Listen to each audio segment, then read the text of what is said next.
রহমানির রহিম। বাংলাদেশ জাতীয়তাবাদী দল রায়পুর ইউনিয়ন বিএনপির 4 নম্বর ওয়ার্ড উঠান বৈঠক রত্নাহারপাড়ার আজকের সভা সম্মানিত সভাপতি উপস্থিত আছেন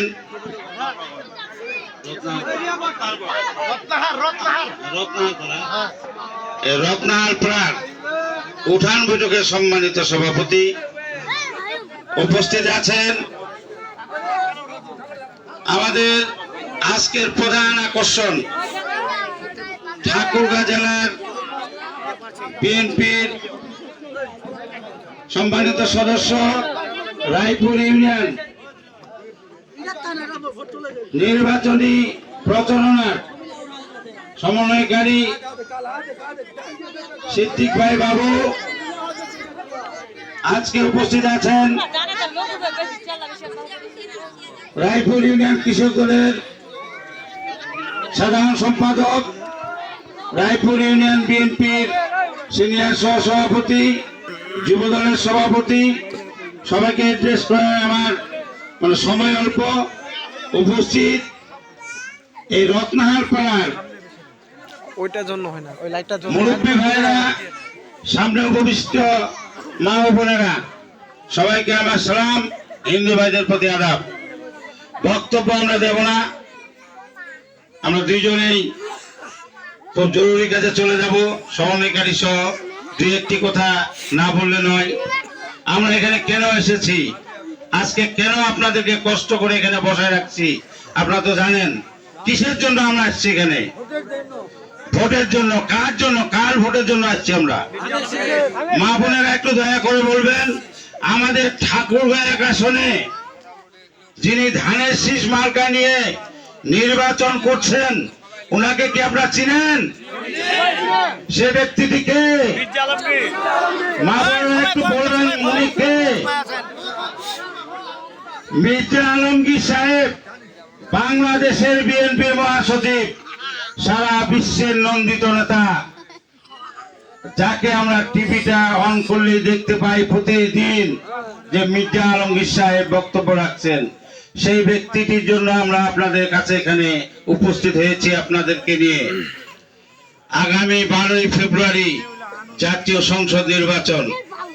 12ই ফেব্রুয়ারি, আজকে 5ই ফেব্রুয়ারি, আর মাত্র 7 দিন। 7 দিন পরে আমাদের জাতীয় সংসদ নির্বাচন। এই নির্বাচনে আমাদের সঠিক সিদ্ধান্ত নিতে হবে। এমন একটি সিদ্ধান্ত নিতে হবে, এমন একটি ভোট দিতে হবে এমন একটি ব্যক্তিকে, যে ব্যক্তিটি আমাদের সারা বাংলাদেশের মহাসচিব মির্জা ফখরুল ইসলাম আলমগীর, যার শরীরে একটুকু কোনো ধুলার ছিটা পড়ে নাই, দুধের মতো সাদা, সারা বিশ্বে ওনাকে চিনেন। বাংলাদেশ উনি অলিগলি ঘুরছেন।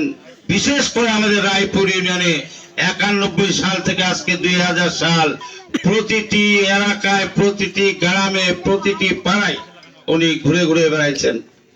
আজকে ওনার বয়স শেষ, উনি নিজে ঘুরতেছেন এবং বলছেন যে আমার এই শেষ বয়স এবং শেষ ভোট, আর কোনোদিন হয়তো আমি আর নির্বাচনে আপনাদের কাছে আসতে পারবো না। এই শেষ নির্বাচনে আপনারা আমাকে একটি করে ধানের শীষ মার্কায় ভোট দিবেন, এই কথাটি উনি বলে যাচ্ছেন। প্রতিটি মা, বোন, ভাই, দাদা, চাচা, চাচি সবাইকে বলছেন। তো উনি যে এই কথাটা বলছেন, আমরা যে ওনার নির্বাচনী এলাকার ভোটার, আমি মনে করি যে আমরা ভাগ্যবান যে আমরা আজকে মহাসচিবকে ভোট দিতে পারবো, যারা ভোট দেওয়ার নিয়ত করেছি। আপনারা কি আগামী 12 তারিখে এই মির্জা ফখরুল ইসলাম আলমগীর সাহেবকে ধানের শীষে ভোট দিবেন? হাতটা বলেন তো, কে ভোট দিবেন? আপনারা কোন মার্কায় ভোট দিবেন? আলমগীর সাহেবের মার্কা কি? আলমগীর সাহেবের মার্কা কি? ভোট দিব কিসে? 12 তারিখের মার্কা। এই 12 তারিখে আপনারা সবাই আমাদের 4 নম্বর ওয়ার্ড মোটরা ভোট কেন্দ্রে সবাই মা বোনেরা সকাল সকাল গিয়ে ভোটটি দিয়ে আসবেন। আমি বক্তব্য বাড়াবো না। আপনারা যে এই কষ্ট করে শীতের রাত্রে বসে আছেন, আরো অনেক বক্তারা আছেন, ওনাদের মুখ দিয়ে আপনারা কিছু বক্তব্য শুনবেন। আমি আমার বক্তব্য এখানেই শেষ করছি এবং মা বোনদেরকে আবারও ধন্যবাদ জানাচ্ছি রায়পুর ইউনিয়ন বিএনপির পক্ষ থেকে।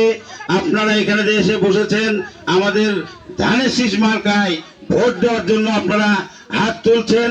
আল্লাহ যেন এটা আপনাদের কবুল করে। আজকে যিনারা এই আয়োজন করেছেন তাদেরকে আমি ধন্যবাদ জানাচ্ছি। সুন্দর একটা আয়োজন হয়েছে, সুন্দর পরিবেশে আমরা মা বোনদেরকে নিয়ে বসে আলোচনা করলাম, তাদেরকে আমি ধন্যবাদ জানাচ্ছি। আমি ধন্যবাদ জানাচ্ছি আমাদের সমন্বয়কারী এখানে যে সময় দিয়েছেন তাকেও ধন্যবাদ জানাচ্ছি। এই আশা ব্যক্ত করে এবং সকলের সুস্বাস্থ্য কামনা করছি। আল্লাহ যেন আগামী 12 তারিখ পর্যন্ত সকলকে সুস্থ রাখে এবং সবাই যেন 12 তারিখে এখান থেকে মোটরহাট ভোট কেন্দ্রে গিয়ে ধানের শীষে ভোটটা দিতে পারে। তার সাথে আমি আরেকটা ঘোষণা করতে চাই, এই রত্নাহার পাড়া মাটি বিএনপির ঘাঁটি, রত্নাহার পাড়ার মাটি ধানের শীষের ঘাঁটি, রত্নাহার পাড়ার মাটি মির্জা আলমের ঘাঁটি। এই আশা ব্যক্ত করে সকলের সুস্বাস্থ্য কামনা করে আমি আমার বক্তব্য শেষ করছি। খোদা হাফেজ। বাংলাদেশ জিন্দাবাদ, বাংলাদেশ জাতীয়তাবাদী দল জিন্দাবাদ। শহীদ জিয়া অমর হোক, দেশ নেত্রী বেগম খালেদা জিয়া অমর হোক, আমাদের তারুণ্যের অহংকার তারেক রহমান দীর্ঘজীবী হোক, আমাদের ঠাকুরগাঁও এক আসনের বিএনপির প্রার্থী মির্জা আলমগীর সাহেব দীর্ঘজীবী হোক। সকলকে ধন্যবাদ। আসসালামু আলাইকুম রহমতুল্লাহ।